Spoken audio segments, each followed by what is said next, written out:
الحمد لله رب العالمين، والصلاة والسلام على أطهر خلق الله أجمعين، سيدنا محمد صلى الله عليه وسلم. طبتم وطاب لقاؤكم وتبوأتم من جنة الله منزلا. والله أعلم. الإرث من شخص حي في المنام علامة على الطاعة والبر وطول العمر لصاحب الرؤيا، والله أعلى وأعلم. إذا رأى الشخص أنه يرث والده الحي في المنام علامة على مكانته الكبيرة عند والده، والله أعلى وأعلم. رؤية الشخص أنه يرث من شخص حي في المنام علامة على تحقيق الأمنيات والأهداف التي يسعى إليها صاحب الرؤيا، والله أعلى وأعلم. وهناك تفسير آخر يقول: رؤية الإرث في المنام من شخص حي تدل على الخسارة في الأموال، والله أعلى وأعلم. تدل رؤية الورث من شخص حي في المنام علامة على الأمور الصعبة والضيق الذي يمر به صاحب الرؤيا في حياته، والله أعلى وأعلم. رؤية الحرمان من الميراث علامة على تحقيق الأمنيات والأحلام، والله أعلم. رؤية الحرمان من الميراث علامة على الشعور بالأمن والأمان، والله أعلم. إذا رأى الرجل أنه يحرم من الميراث علامة على الإطمئنان في بيته أو عمله، والله أعلم. رؤية الشخص أن هناك فتاة معه وكانوا يقسمون الميراث علامة على زواجه من هذه الفتاة قريبا، والله أعلم. رؤية الشخص أن هناك تقسيم ميراث ولم يأخذ منه شيئا علامة على اقتراب زواجه من فتاة جميلة، والله أعلم. حلم تقسيم الميراث علامة على المسؤوليات الكبيرة التي تقع على الشخص في الواقع، والله أعلى وأعلم. وهناك تفسير آخر يقول: الحرمان من الميراث علامة على زوال الكرب والضيق وقلة الرزق. رؤية الشخص أنه يحرم أحد أبنائه من الميراث علامة على الخير الذي يحصل عليه. إذا رأى الشخص أن والده يحرمه من الميراث علامة على الخلافات التي تحدث بينه وبين والده، والله أعلم. رؤية الأم تقوم بحرمان أبنائها من الميراث علامة أنها لم تقوم بتربيتهم بالطريقة الصحيحة. رؤية الشخص أنه يحرم من الميراث علامة على بشرى خير تصل إليه قريبا.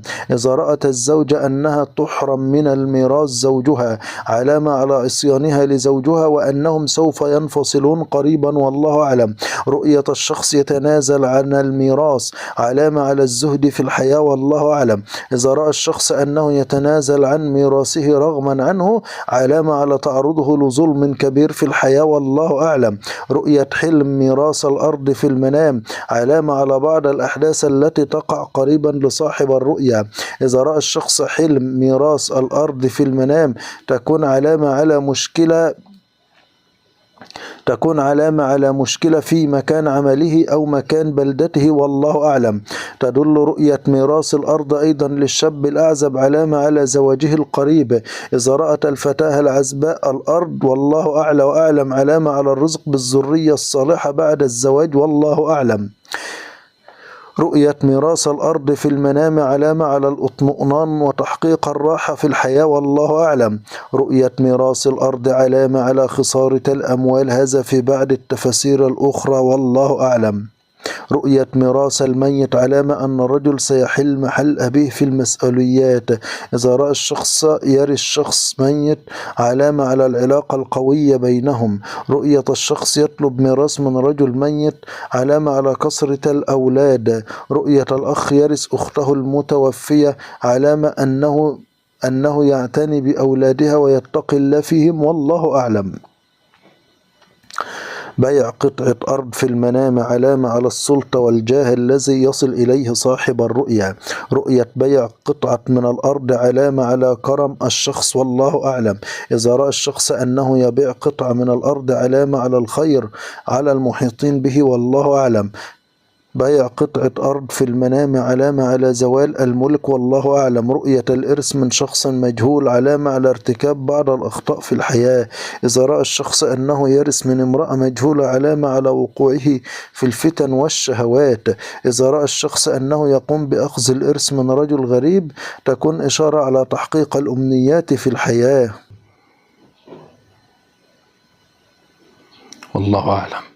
إذا رأى الشخص أنه يقوم بأخذ الإرث من رجل غريب عنه تكون إشارة على تحقيق الأمنيات في الحياة.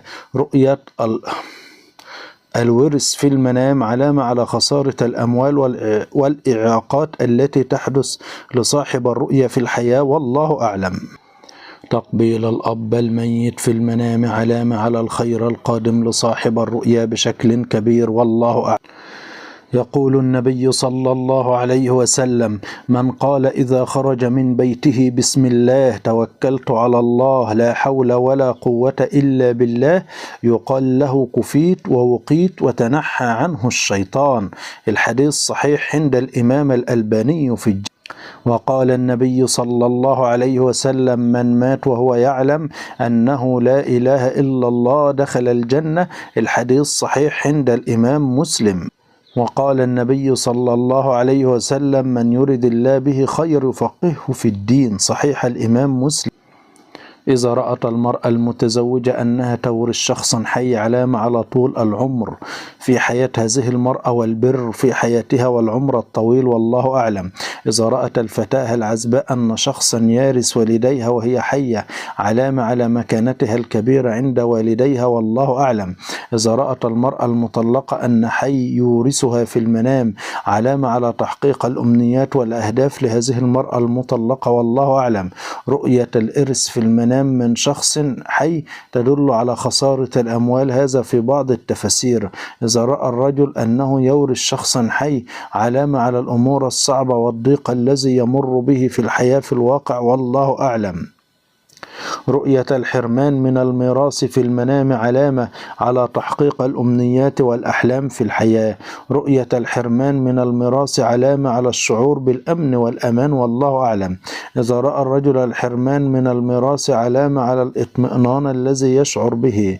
رؤية الشخص أن هناك اللي يشوف برضو كذلك اللي يا رب، لو واحد يعني معاه فتاة وشاف اللي هم بيقسموا الميراث علامة اللي هو هيتزوجها، والله أعلم. رؤية الشخص بأن هناك تقسيم ميراث في المنام علامة على اقتراب زواجه من فتاة حسنة وجميلة، والله أعلم. حلم تقسيم الميراث علامة على المسؤوليات الكبيرة التي تقع على عاتق الشخص. الحرمان من الميراث علامة على زوال الكرب والضيق وقلة الرزق، والله أعلم. رؤية الشخص أنه يحرم أحد أبنائه من الميراث علامة على الخير الكبير لهذا الرجل، والله أعلم. إذا رأت المرأة المتزوجة أن والديها يحرموها من الميراث علامة على الخلافات تحدث بينها وبين والديها، والله أعلم. إذا رأت الفتاة العزباء أنها تقوم بحرمان، يعني لو هي عزباء وشافت أبوها هم بيحرموها من الميراث علامة اللي هي ماشية في الطريق الصحيح، والله أعلم. وفي تفسير آخر لا، ماشية في الطريق الخطأ فوالديها مش راضيين عنها يعني، والله أعلى وأعلم. يقول النبي صلى الله عليه وسلم: لا تكرهوا البنات فإنهن المؤنسات الغاليات. الحديث صحيح.